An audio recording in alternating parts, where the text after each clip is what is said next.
आज किसान यूनियन के साथ भारत सरकार की वार्ता संपन्न हुई।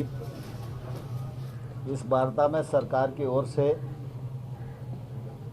माननीय पीयूष गोयल जी, माननीय सोम प्रकाश जी, भारत सरकार के अधिकारीगण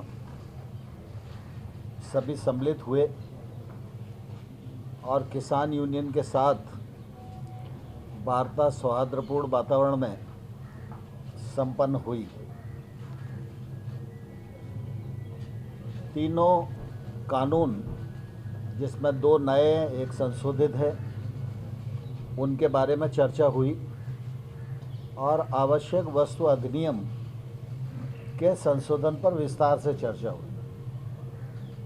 चर्चा में उन्होंने अपना मत व्यक्त किया और हमारे मंत्री जी ने विस्तार से उस एक्ट को सभी यूनियन के साथ सामने रखा और उनकी जो शंकाएं हैं उनको समाधान करने की कोशिश की। लेकिन चर्चा निर्णायक मोड़ पर नहीं पहुंच पाई और उसके बाद यूनियन और सरकार दोनों ने मिलकर ये तय किया कि 19 जनवरी को दोपहर 12 बजे पुनः चर्चा करेंगे। मुझे आशा है कि जो चर्चा आज हुई है, यूनियंस उस चर्चा को आगे बढ़ाने का प्रयत्न करेंगी। हमने उनको ये भी कहा है कि वो चाहें तो अपने बीच में एक अनौपचारिक समूह बना लें, जो लोग ठीक प्रकार से कानून पर बात कर सकते हैं।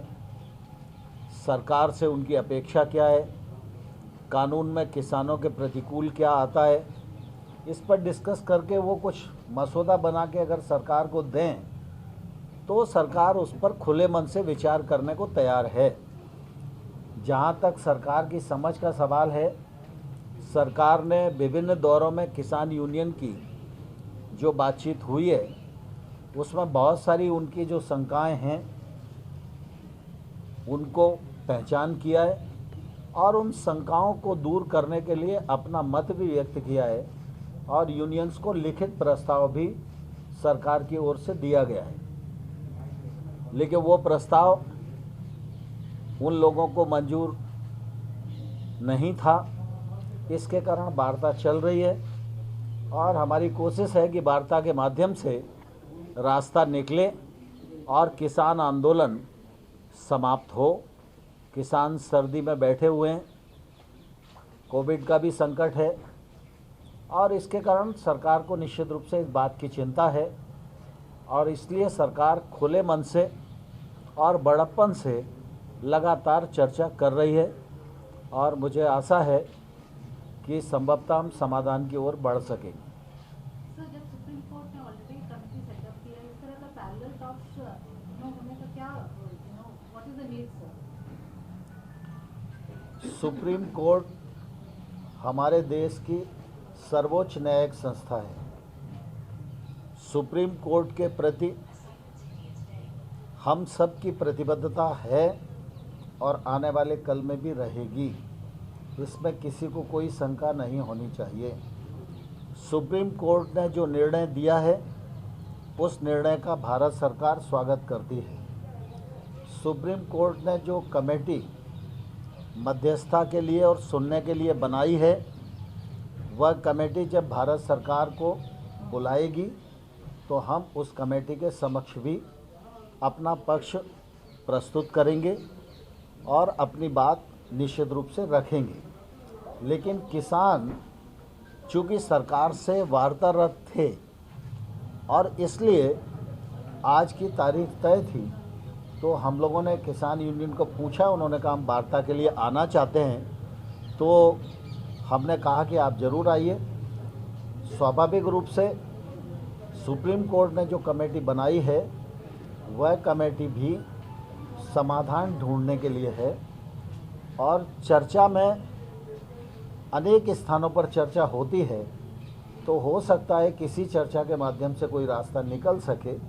इसलिए भारत सरकार ने किसानों से आज पूछा, उन्होंने कहा कि नहीं हम चर्चा करना चाहते हैं और आगे भी चर्चा को हम जारी रखना चाहते हैं, तो इसलिए उन्होंने 29 तारीख दी, हमने उस पर अपनी रजामंदी दी। सर, कोर्ट में सॉलिसिटर जनरल ने कहा था कि आंदोलन में हमें कुछ अलगाववादी, क्या मीटिंग में भी ये बात उठती है कि इस तरह से संगठनों के बीच में ऐसे लोग शामिल हैं जो कि अलगाववादी हैं या जो नहीं चाहते हैं कि कभी बनी रहे, बिगाड़ी जाए या इस्तेमाल किया जाए आंदोलन का? हमारी जानकारी के अनुसार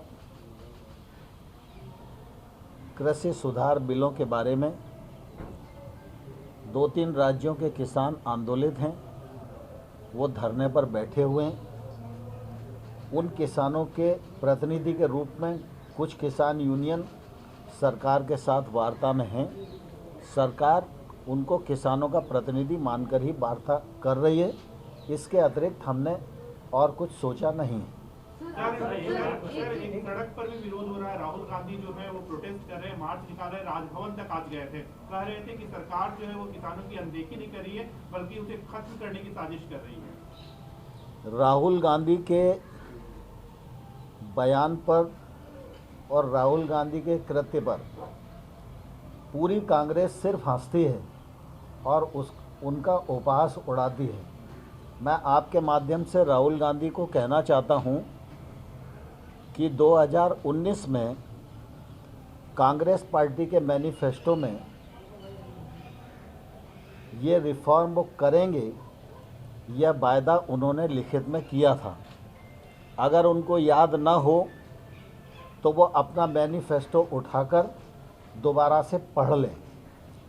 अगर उस मैनिफेस्टो में इस बात का उल्लेख है तो राहुल गांधी जी और सोनिया गांधी जी को इसी प्रकार से भारत की प्रेस के सामने आना चाहिए और यह स्वीकार करना चाहिए कि वो उस समय झूठ बोल रहे थे या आज झूठ बोल रहे हैं।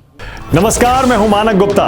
अगर आपको हमारा ये वीडियो पसंद आया हो तो इसे लाइक और शेयर जरूर करें और हाँ, हमें सब्सक्राइब और फॉलो करना ना भूलें ताकि आप देश और दुनिया की कोई खबर मिस ना करें। तो जुड़े रहिए हमारे साथ और देखते रहिए News 24।